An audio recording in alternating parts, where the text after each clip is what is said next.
Hello friends, welcome to my channel. आज हम पढ़ेंगे क्लास 12th की ज्योग्राफी का चैप्टर 8 परिवहन तथा संचार। ये इस चैप्टर का 4th वीडियो है। 3 वीडियो पहले ही अपलोड किया जा चुका है। तो आइए शुरू करते हैं आज का वीडियो। आज के इस वीडियो में हम पढ़ेंगे वायु परिवहन, पाइपलाइन और संचार के बारे में हम थोड़ी चर्चा करेंगे। तो आइए शुरू करते हैं वायु परिवहन को। सबसे पहले देखते हैं वायु परिवहन का महत्व क्या होता है। तो वायु परिवहन के सभी साधनों में सबसे तेज गति से चलने वाला परिवहन का साधन है, जो बहुत ही कंफर्टेबल, बहुत ही आरामदेह साधन है। इसके द्वारा जो भी मूल्यवान वस्तुएं होती हैं और जिनका वजन कम होता है यानी हल्की होती हैं, ऐसी वस्तुओं के परिवहन के लिए वायु परिवहन सबसे ज़्यादा उपयुक्त साधन होता है। इसके अतिरिक्त परिवहन का ये साधन तीव्र होने के कारण यात्रा के समय को घटाता है और समय को घटा के दूरियों को कंपैरेटिवली कम करता है, जिसकी वजह से विश्व में आज कोई भी स्थान, कितना भी दूरस्थ स्थान हो, वो आज विश्व में 35 घंटे से अधिक दूरी नहीं लगती है उसमें पहुंचने में वायु परिवहन के माध्यम से। तो इसलिए हम कह सकते हैं कि वायु परिवहन ने ग्लोबलाइजेशन में एक बहुत बड़ी क्रांति ला दी है, जिसकी वजह से विश्व का कोई भी देश अब बहुत ज़्यादा डिस्टेंस पे स्थित नहीं है। वायु परिवहन के द्वारा ही, या जो भी हमारे हेलीकॉप्टर्स हैं या एरोप्लेन्स हैं, उसके द्वारा हम बहुत ऐसे क्षेत्रों में जा सकते हैं, जो भी पर्वतीय क्षेत्र हैं, जो भी बहुत दूरस्थ क्षेत्र हैं, या जहाँ पे हम नहीं पहुँच सकते सिंपली किसी भी परिवहन के माध्यम से, ऐसे क्षेत्रों में हम वायु परिवहन के माध्यम से इजीली पहुँच सकते हैं, वहाँ सेवाएं दे सकते हैं।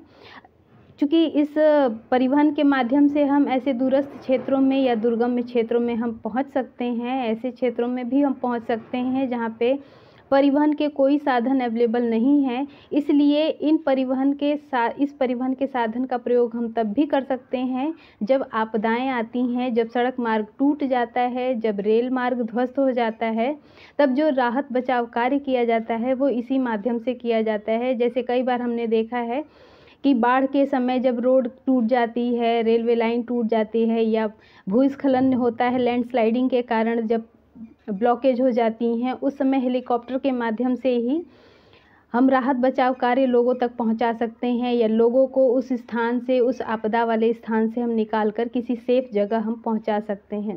तो इस तरीके से हम कह सकते हैं कि एक तरह से नागरिकों की सुरक्षा, खास करके प्राकृतिक आपदाओं के समय नागरिकों की सुरक्षा के लिए एयर ट्रांसपोर्टेशन बहुत ही इम्पॉर्टेंट है, बहुत ही महत्वपूर्ण है।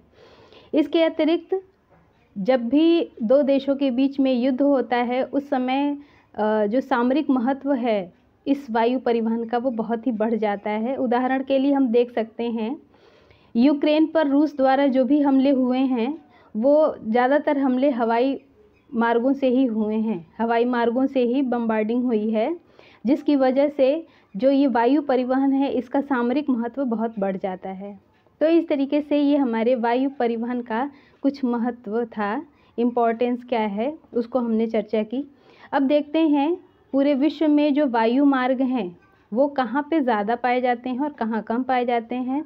अगर ज़्यादा हैं तो कहाँ ज़्यादा हैं और क्यों ज़्यादा हैं, और कम है तो कहाँ कम है और क्यों कम है, इसको हम लोग थोड़ी सी चर्चा करते हैं। तो हम लोग देखते हैं कि उत्तरी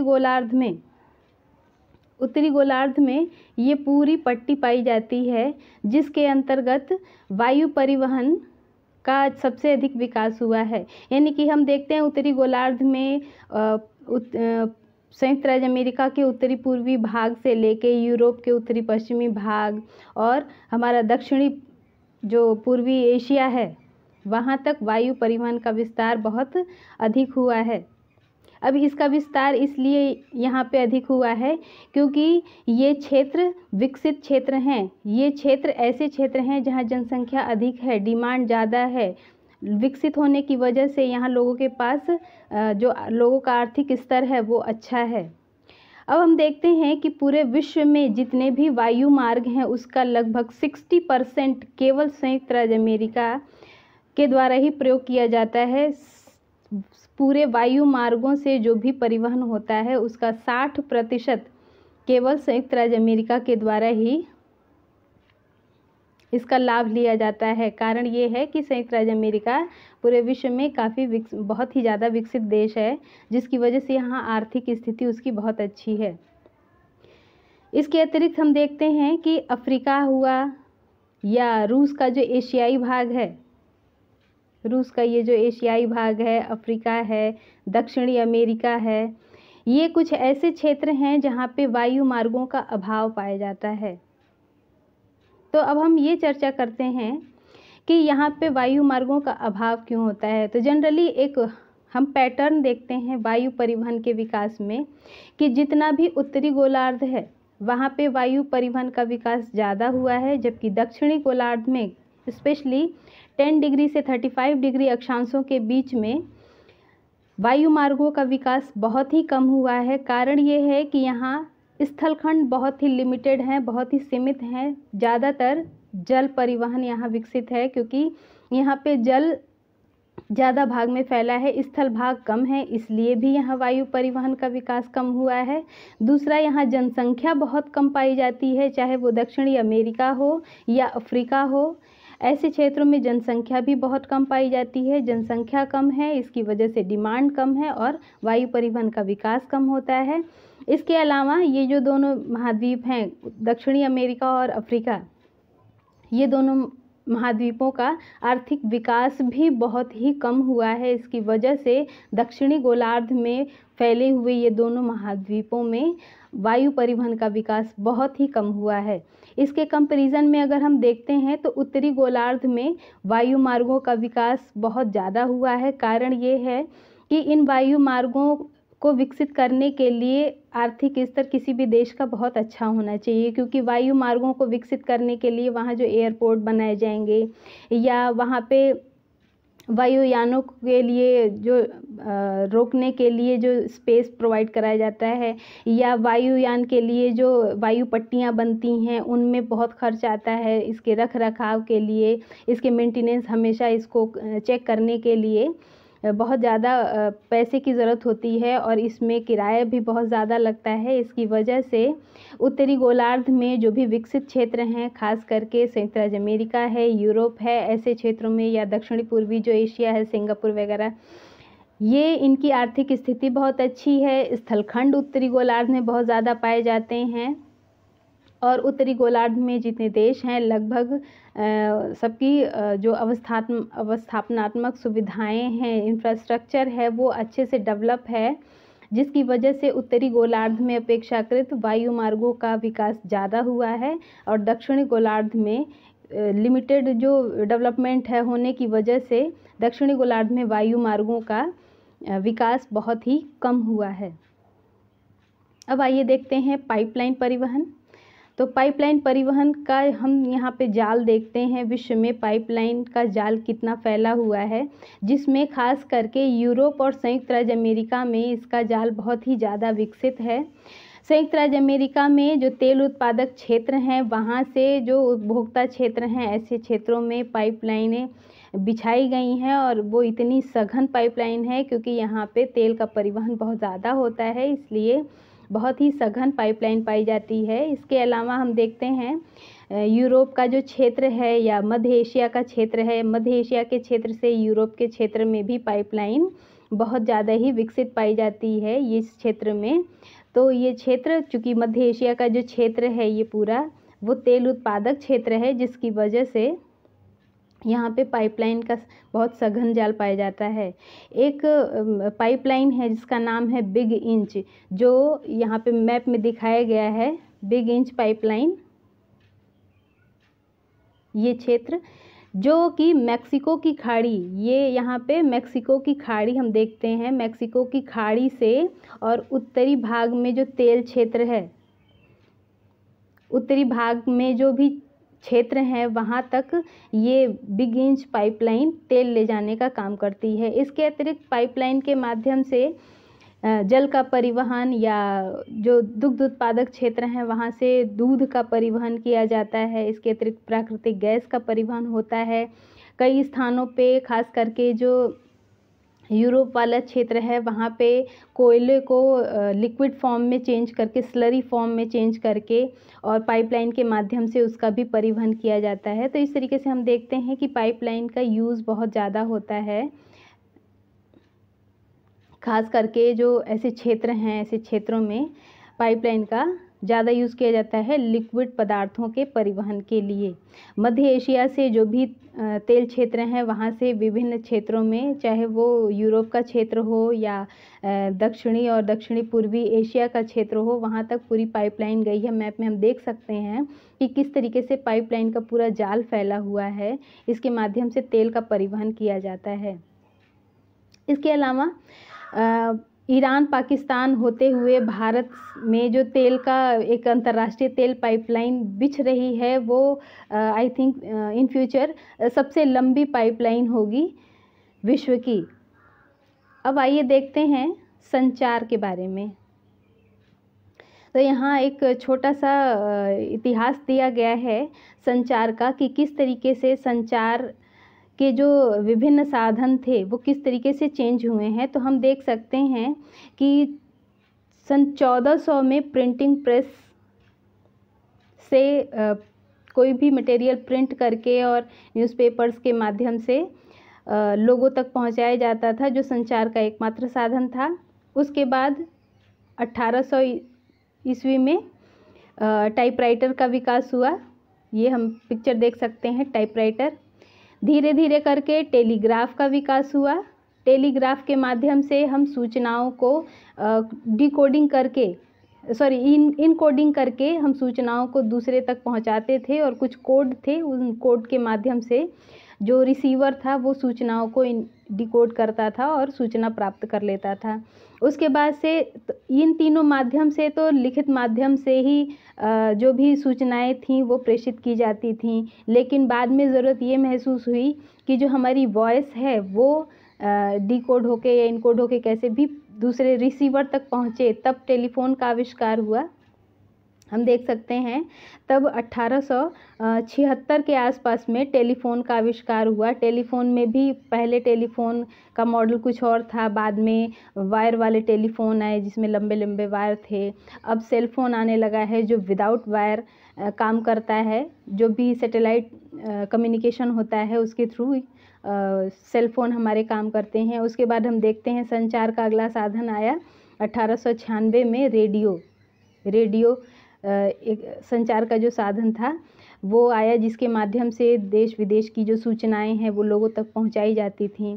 उसके बाद कंप्यूटर का विकास हुआ 1897 में। पूरे विश्व में कंप्यूटर के माध्यम से भी बहुत सारी चीज़ें ट्रांसमिट की जाती थी, भेजी जाती थी लोगों तक। उसके बाद टेलीविज़न आया।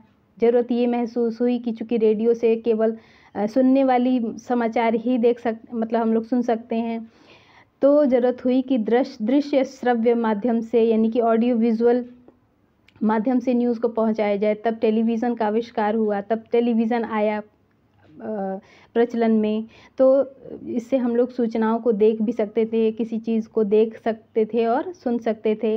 और अभी फ़िलहाल आ गया है इंटरनेट, जिसके माध्यम से जो कि टेलीविज़न और जो भी विद्युतीय तरंगें हैं, रिसीवर्स हैं, वो रिसीव करके सूचनाओं को दृश्य श्रव्य माध्यम से बहुत दूर तक भेज सकते हैं। तो इस तरीके से ये एक ब्रीफ हिस्ट्री थी कम्युनिकेशन की, कि किस तरीके से प्रिंटिंग प्रेस से लेकर और इंटरनेट तक का जो युग आया, वो किस तरीके से उसमें चेंजेस हुए हैं संचार के माध्यमों में। अब आइए देखते हैं उपग्रह संचार किसको कहते हैं। तो जब भी उपग्रह के माध्यम से हम अपनी सूचनाओं को भेजते हैं किसी दूसरे तक, तो उसको कहते हैं उपग्रह संचार। इसी उपग्रह के माध्यम से हम मोबाइल से अपने किसी से भी बात करते हैं, वो उपग्रह के माध्यमों से, उपग्रह संचार के माध्यम से ही संभव है। या टेलीविज़न पे जो भी प्रसारण हम देखते हैं, या रेडियो पे जो भी चीज़ें हम सुनते हैं, या नेट पे हम जो भी चीज़ें सर्च करते हैं या देखते हैं, मेल भेजते हैं, ये सब कुछ संभव हो सकता है उपग्रहों के माध्यम से। तो अब चूँकि ये चीज़ें इतनी फ़ास्ट होने लगी हैं उपग्रह के माध्यम से, जो ये संचार का ये जो तकनीक है ये इतना फ़ास्ट हो गया है कि किसी भी सूचना को भेजने में पहले जो संचार में जो समय लगता था वो समय अब घट गया है और उसका जो कॉस्ट है वो भी घट गया है।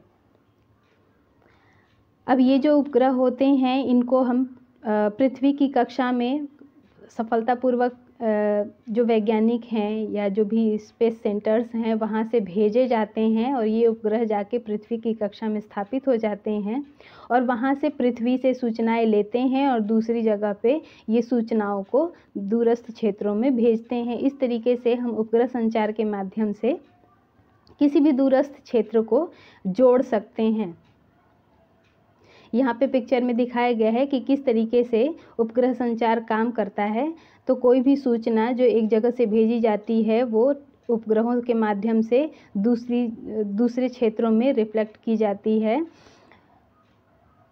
अब भारत ने उपग्रह संचार के क्षेत्र में कई बड़े कदम उठाए हैं, जैसे 1979 में आर्यभट्ट उपग्रह को पृथ्वी की कक्षा में स्थापित किया। 1979 में ही भास्कर 1 उपग्रह था सैटेलाइट जिसको स्थापित किया गया था। उसके अलावा 1980 में रोहिणी उपग्रह, 1981 में एप्पल उपग्रह का प्रक्षेपण किया गया था, जिसके माध्यम से हम बहुत सारी चीज़ों को, बहुत सारी सूचनाओं को हम रेडियो और दूरदर्शन के माध्यम से हम देख सकते हैं, सुन सकते हैं।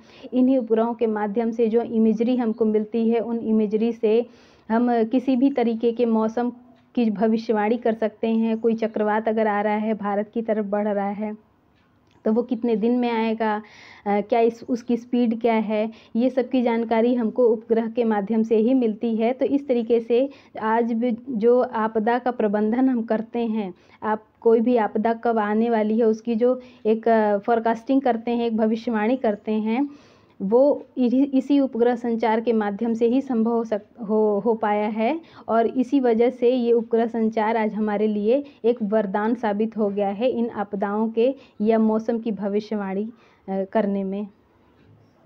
इसके बाद हम देखते हैं साइबर स्पेस किसे कहते हैं।